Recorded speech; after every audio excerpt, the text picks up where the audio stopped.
NFL season has 3 weeks left in it, and we're all sitting here on shows like this one talking about what's to come.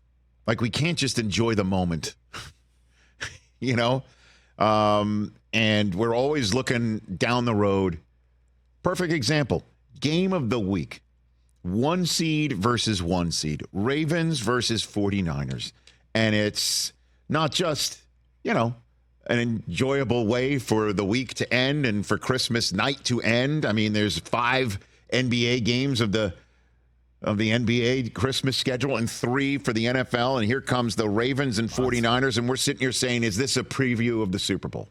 Yep. We're looking down the road. Absolutely. The Buffalo Bills will kick things off by, I imagine, taking the stick named Easton and breaking it off here in Los Angeles and placing it where the sun doesn't shine for GIF. Hey, now. It's Jeff or GIF, the new GIF. Oh, the new coach. guy, I think, is GIF. Okay, GIF. So yeah, maybe GIF. I don't know. But we're guilty of it too. I mean, we're sitting here talking about the Bills. Are they the best team in the AFC?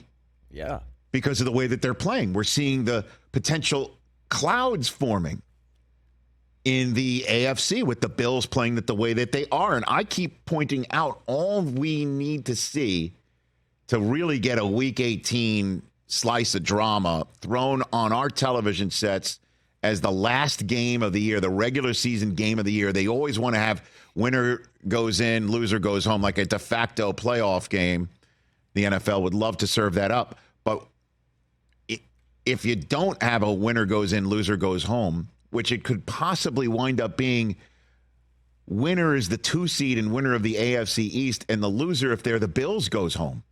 And that's entirely possible, that a Buffalo Bills team that is playing so well can't get in as a wild card because the Colts and the Bengals and the Browns keep winning. And suddenly the Bills have 10 wins, and their only way of getting in is to catch the Dolphins and knock the Dolphins into a wild card spot, knock the 7 seed out, and install them as the 2 seed. I've never seen a situation where you can be either out of the playoffs or the second best seed in the conference. I mean, that's entirely possible that this happens. And the Dolphins are playing the Cowboys this week. And so the narrative, as we like to say here, in the outside world of NFL buildings, and these narratives frequently creep into the buildings, is Cowboys at Dolphins is the narrative of, but who have they really beaten on the road? Yep.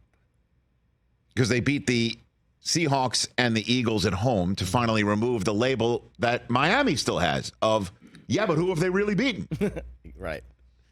And that's a narrative that Mike McDaniel himself addressed in Germany before they played the Chiefs, saying, we hear it, means nothing because we got to beat the Chiefs. And if we don't, we'll still have that narrative, but there's still lots more games to go. And as a matter of fact, like case in point, they lost the Chiefs that day. Yeah, but who have you really beaten? And then you look at the AFC standings right now, and they're above the Chiefs. They have a better record than the Chiefs. They've beaten more than not. And then they have a team like the Titans come in and totally confuse the hell out of all of us. And so narratives are that. And we're saying, is this the game that can cause Miami to have problems down the road? Is this the game that the Cowboys win on the road and show that last week's game in Buffalo is a complete outlier? Or, can't use, I imagine, cold, bad weather as an excuse, as Jerry Jones appeared to do in his media availability this past week. And so how do you handle this if you're a coach? How do you tell your guys just to focus in on all that? And Mike McDaniel, when he came on this show a couple weeks ago, prior to that game against the Titans, I asked him, how do you close out the deal? You have a chance to be the 1 seed. How do you close it out? And he said, basically, the way you close it out is not by not talking about it. Remember he said that to us? Mm-hmm. You just don't discuss it. You just focus on the task at hand. Keep it moving. Well, he came up with a soundbite of the year today on this very subject. Now that it's truly rubber meeting road Cowboys at Dolphins, and then the Dolphins have a trip to Baltimore the next week with Buffalo down the line. So how do you keep these guys focused on just this one game? Mike McDaniel has that set the standard as only he can.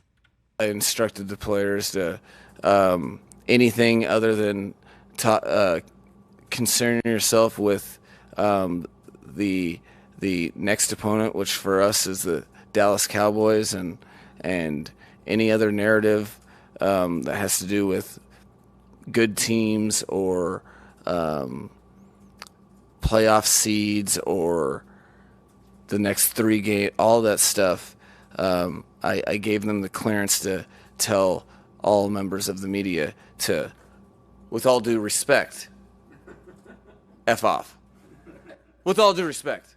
Because all we're focused on is the Dallas Cowboys, and they definitely deserve our attention. So as we clean up our game from the previous, we'll be thinking about that, and the narratives will be what they be. And not really concerned, know that that's going to exist, but it's really inconsequential for what we're trying to do. Soundbite of the year. There he is. Because he knows if you don't front the disrespect with all due respect, you're being disrespectful. Yeah, absolutely. So it removes all disrespect when you front it. He fronted it and backed it. With all due respect, F off. With all due respect. You just remind, I just told you in advance. Told you that I'm being respectful. This is an RES Consulting staple since day one of this program. Absolutely. You can be disrespectful as the day is long. As long as you front it with all due respect. All due respect. That's that's an instant classic right there. Mike McDaniel coming up with an instant classic. And again, I don't know if you saw on the in-season Hard Knocks the speech he gave to his team after the Titans loss, saying, I effed up. Look at my mistakes. And you're trying to overcome my mistakes. Don't do that. I'm going to be better. You take care of your business, be better, and we're all going to get through this together. And this guy knows exactly how to address his team. And us in the media. We're laughing while you're telling us to F off. Brilliant. Brilliant. What he said to the team going into the game, I don't know if you saw that episode, was pretty funny, too. It's nothing you can repeat here on air. But I'm just glad that they let this stuff past the goalie, that we get to see it. And because, some of these Hard Knocks are somewhat scrubbed. But it's rubber meeting road. It's that time of year. And the Miami Dolphins have an opportunity to gain a playoff spot with a win against the Dallas Cowboys this week. And he's just saying, that's it. Box it up. Anybody else coming at us with what about the Ravens? What about the Bills and how well they're playing? And if you screw this up, what about the narrative? And he's saying F off. With all due respect. Oh, I'm sorry. Actually, what he's saying is, with all due respect, F off. Catch the Rich Eisen Show every single day on the Roku channel, 12 to 3 Eastern, for free.